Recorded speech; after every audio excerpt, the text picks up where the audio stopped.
I'm Storm Team 2 Chief Meteorologist Rob Fowler. We are tracking Idalia. It was a hurricane that made landfall earlier today in Florida. Keaton Beach was about 8 o'clock this morning.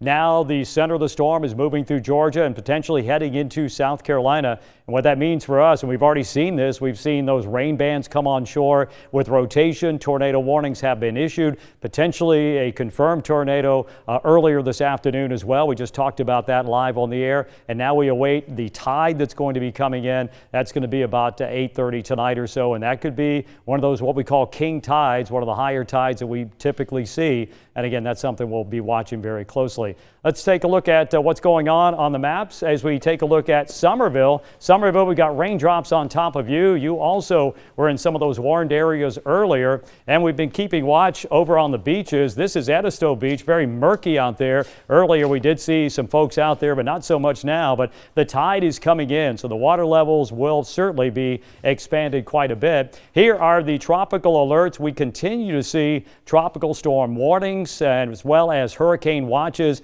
And these are hurricane warnings that go all the way up to Edisto Beach. So that's the warning. These are the watches. We really haven't seen the center of the storm cross over from Georgia into South Carolina. And this has been the big story today, that tornado watch that was issued earlier today. And we've had numerous tornado warnings, a batch early this morning and a batch just moments ago here in the afternoon. So this is all to do with Idalia. Idalia, the center of the storm, is probably right about there now as it lifts off to the north and northeast. It's bringing more moisture our way. It's going to bring some gustier winds our way as well. And obviously our biggest concern here today were those rain bands moving onshore. These are the ones that have those little spin-ups, rotations, starting as a waterspout and then moving back over land as a land-based tornado. Here's a close-up look. This is live radar as of 4:20. That rain shield that has come through earlier coming off the ocean has moved pretty far to the inland areas of upper portions of Berkeley County and upper Dorchester County.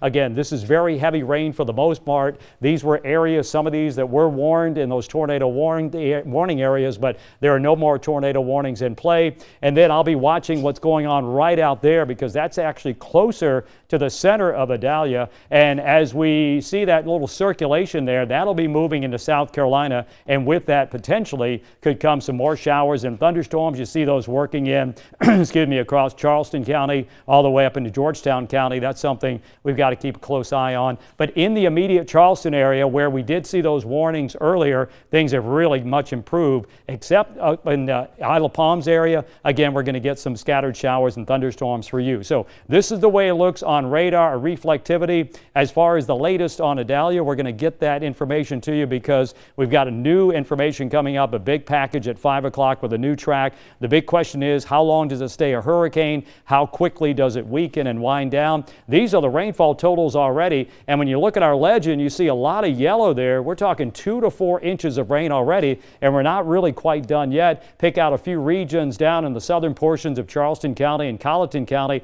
I see 2, 3, 4 inch rainfall totals, and the rain still is coming down. So here is the latest as of the 2 o'clock intermediate advisory. At that time, Idalia was, again, a Category 1 hurricane. We still believe it is going to move through South Carolina into North Carolina, then offshore, and then move offshore. Here's a closer look as of 2 o'clock. You can see still a Category 1 near the Savannah area, then it weakens to a tropical storm. That's why we have tropical storm warnings up, potential for tropical storm force gusts, and also hurricane watches. We could see an isolated hurricane gust as well. We'll send it back over to Brendan and Carolyn.